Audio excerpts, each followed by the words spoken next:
Привет, мои маленькие любители кайтинга. Мы на Бакальской косе, надеюсь, звук запишется в этот раз. Очень хотелось здесь отснять тест.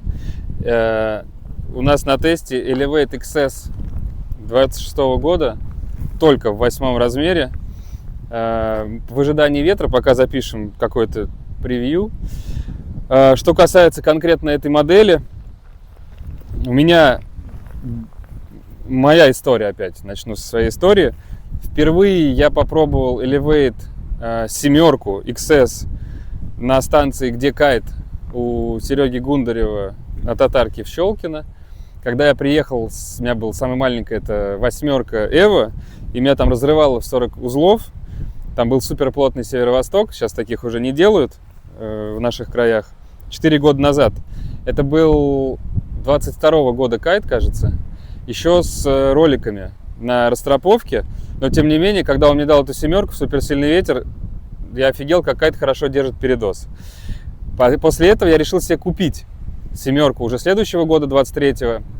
У меня на тот момент была 9 Orbit и 7 вот эта вот XS. Я ездил в Дагестан. На орбите у меня было все окей. На 7 для меня XS оказалась супер быстрой. Тогда еще не было, конечно, Трайва, который еще быстрее. И я был не готов к такой скорости. И меня кайт как бы разматывал, потому что я просто с ним не справлялся. Да, он бустил, но на высот каких-то на нем не прыгнул. И тогда еще особо не лупил, наверное. После этого я купил 8 XS 24 года.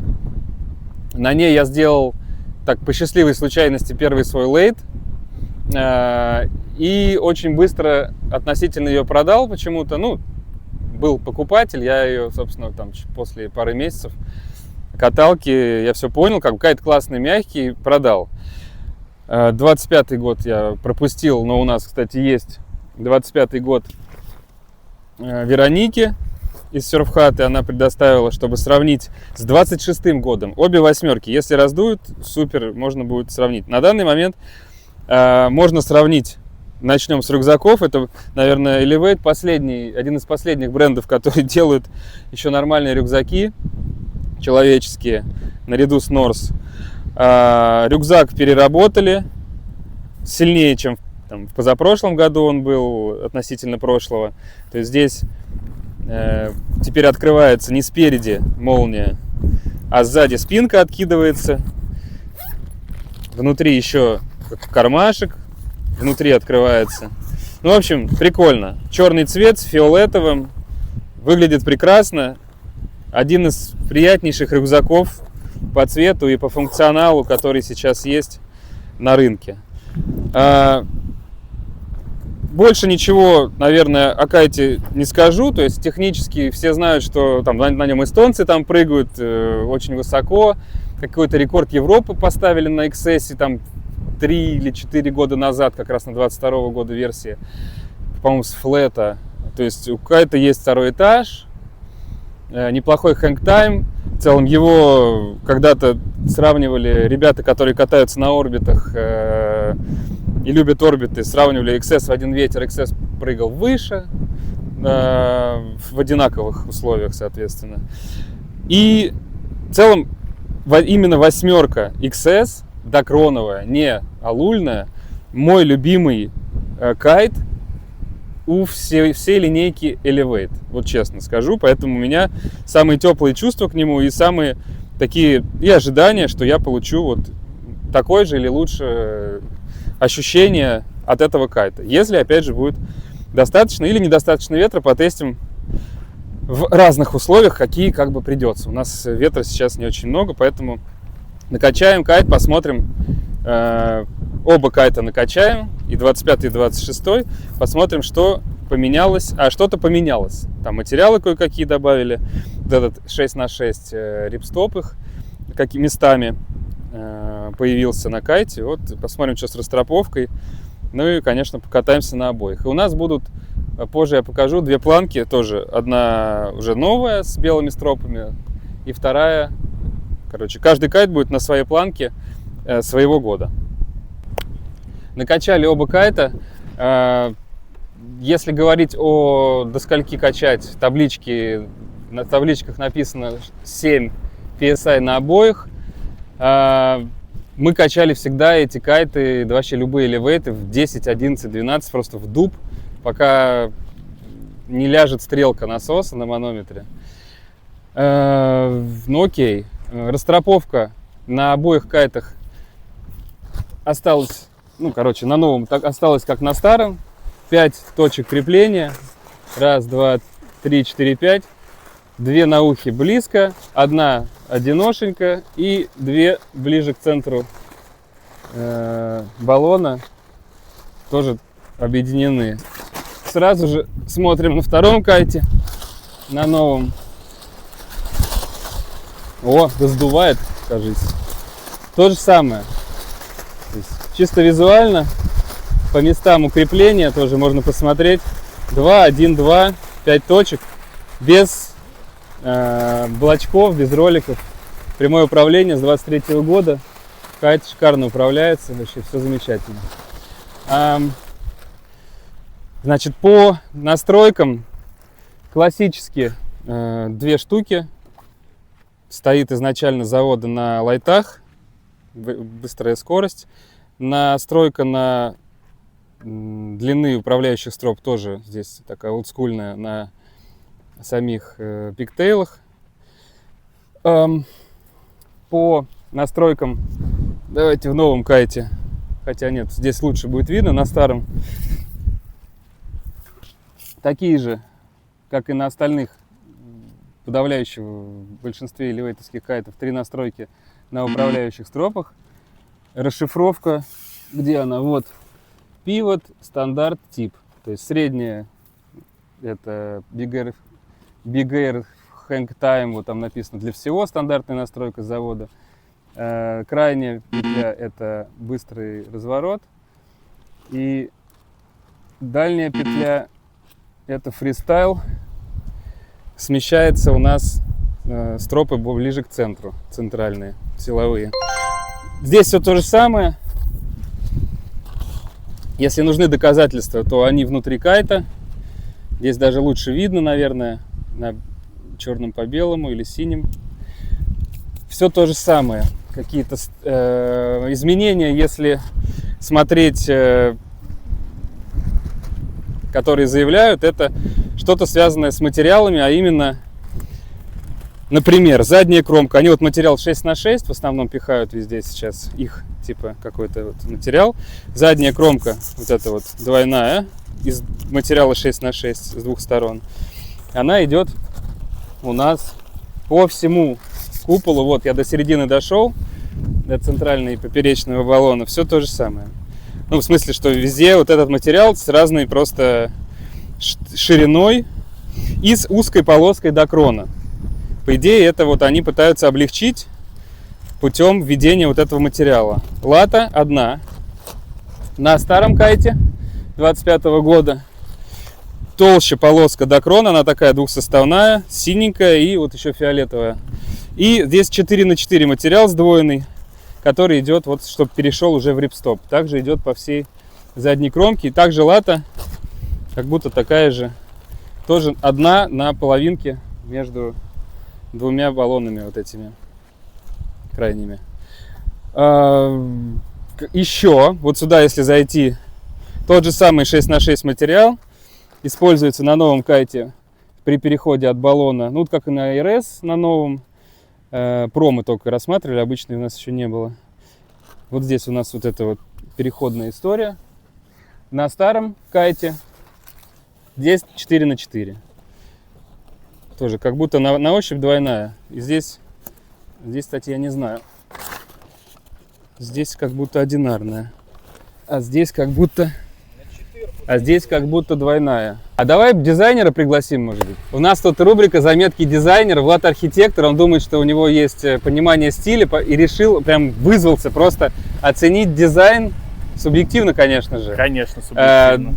Старого, условно, и нового. Кстати говоря, в новом кайте на сайте я не увидел никаких других цветов, то есть есть только такая расцветка. Честно скажу, в целом, мое мнение, что мне не нравятся вот эти салатовые цвета и с белым баллоном, мы сейчас к нему вернемся. Старый же модель предыдущего года, по-моему, было 2 цвета, и мы сейчас попробуем с Владом оценить субъективизм тотальный. Да. Ну и что, говори. Ну, на самом деле, тоже все субъективно. Я ценитель смотреть на кайты, да, когда они в небе, и получать удовольствие. И что я хочу сказать про эту модель. Слишком светлая дизайн вообще, да, и нету агрессивности, да, хотя они оппозиционируют себя, этот кайт, как бигейровский, а бигейр это все-таки надо иметь яички, да, чтобы на нем катать в сильный ветер. А если перейти... Сейчас, секундочку, да. я еще дополню по поводу баллона и материалов, как будто бы материалы те же, но цвет один, фиолетовый, да. И здесь вот влеплена вот такая вот штучка с XS. А если говорить о новом, сейчас немножко про баллон.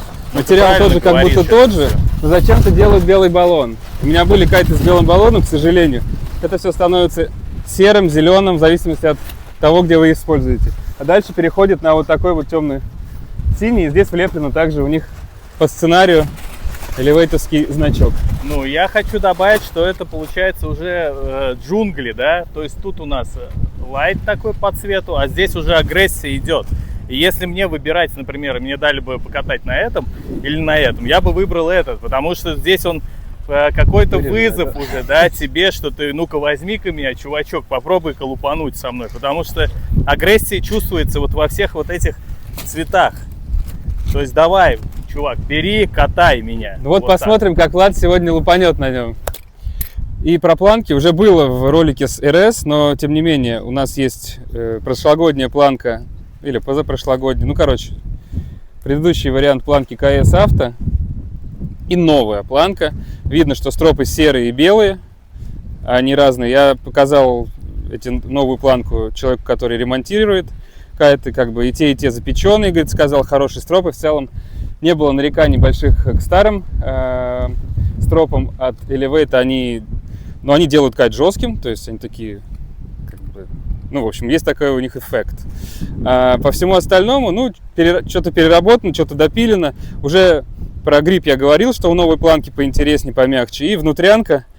Здесь штыри, здесь скос, металлическая вставка просто, которая ограничивает, соответственно, вот эту, создает автораскрутку. Щель. КС Авто. В целом, опять же, такие же планки, как у Харлема.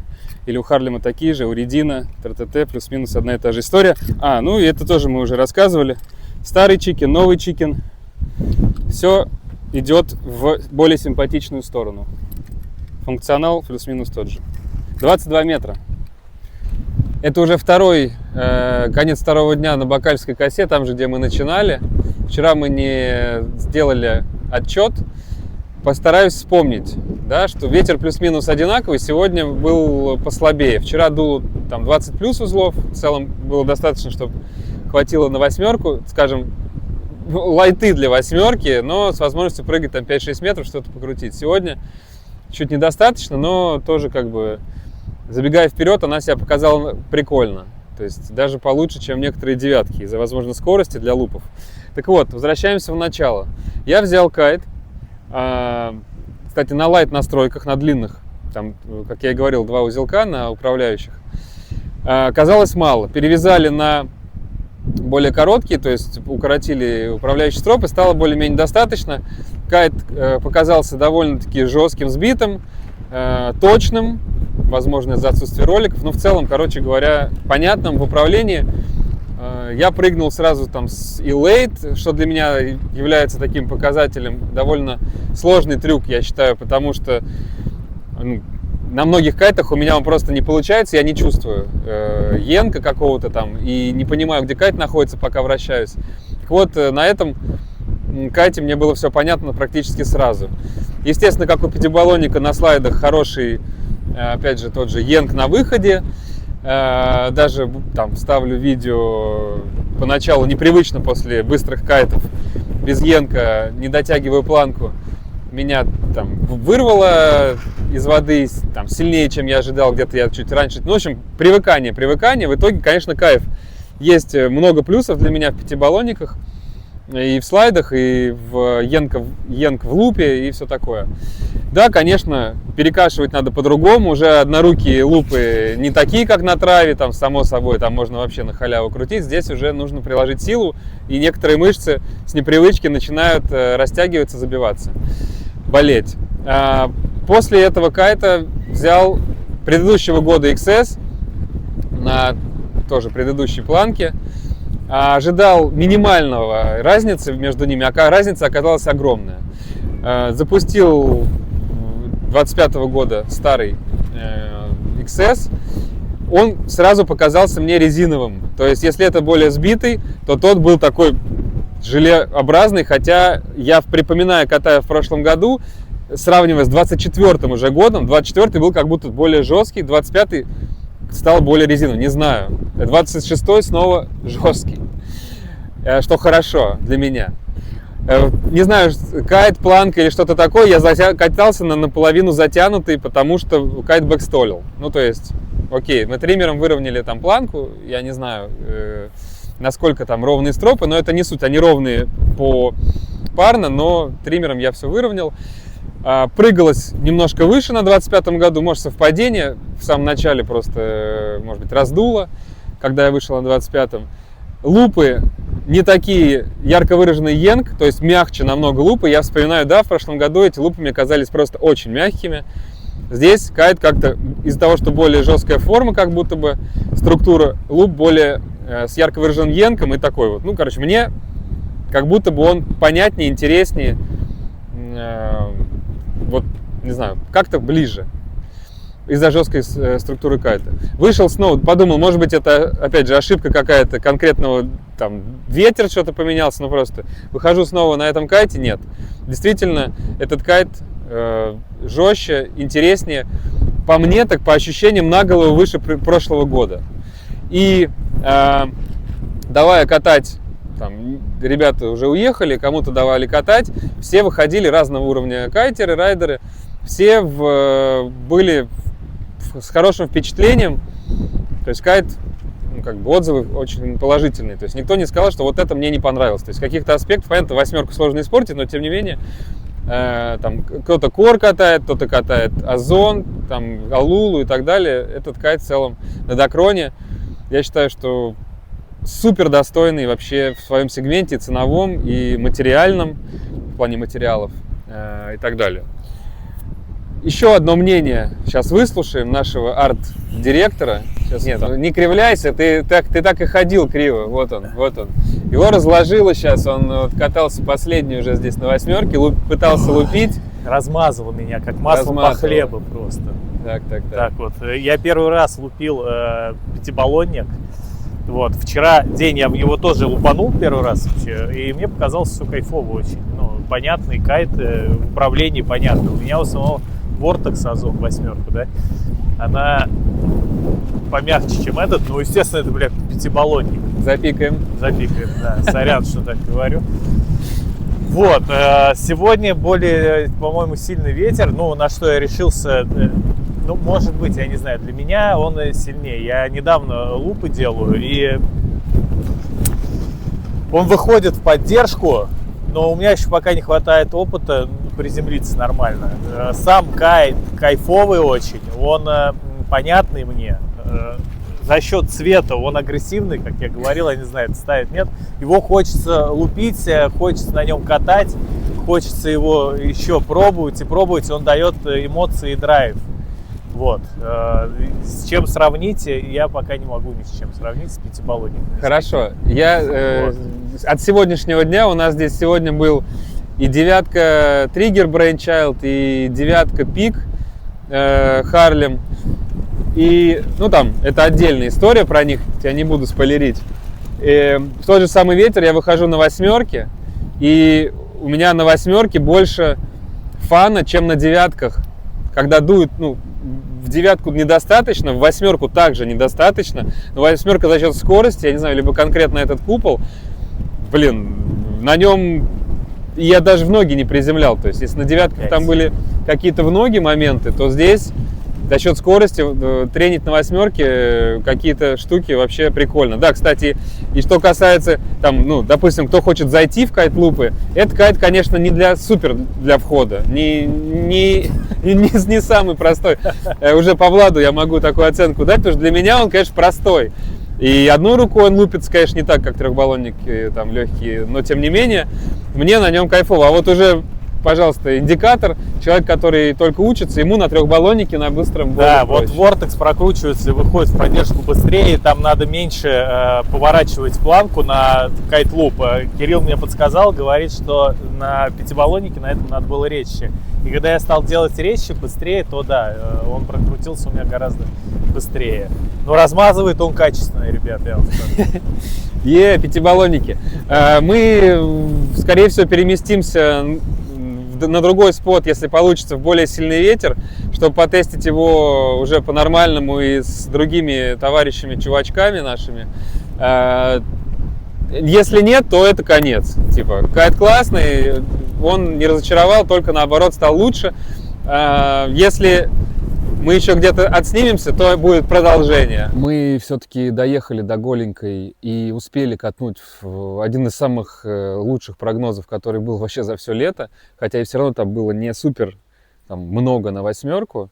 Но так или иначе, она там показала себя хорошо, всем понравилось. Там катали уже люди, которые катают на восьмерке, на элевейте. И кто-то уже был с этим XS восьмым собственник, так скажем. Там, то есть было два этих кайта, и можно было покататься, оценить, все довольны. По тому, что я видел, в такой, ну, то же самое, что и в Крыму повторилось, кайт в даже не суперсильный ветер уже показывает хорошую высоту, и на нем можно уже тренить что-то, да, там кто с пятибаллонником и с таким енком как бы готов справляться, уже очень круто. Ну, то есть все подтвердилось, все счастливы, довольны. И мы снимали уже на Голенькой другой тест, другого кайта, который выйдет следующим. И я забыл упомянуть, во-первых, ну, я после уже начал что-то там смотреть на сайте и вычитал, что, оказывается, ну и пообщался кое с кем, оказывается, шейп у нового кайта поменяли, и аспект, ну, сейчас модно аспект увеличивать, то есть как-то увеличивать проекционную площадь, там, чтобы кайт там лучше бустил, а в XS аспект уменьшили, чтобы он был в лупах поинтереснее. И он реально, ну, то есть я это почувствовал, не зная это. И я забыл упомянуть, что и в Крыму я заканчивал сессию на коротких стропах. Сначала я поставил 12-метровые стропы, на чем я как бы уже несколько лет, так скажем, катаю. И плюс я сделал сетап из 9,5-метровых строп. Первый раз я как раз их использовал с этим XS в Крыму, и дальше уже немножко покатал на Голенькой. Офигенно вообще на коротких стропах. Наверное, чуть ли не лучшее, что я катал. То есть этот кайт просто был божественен на коротких. И я просто вставлю, там, или уже идет кадром мои прыжки на коротких, и оставлю вас с ними. Пока.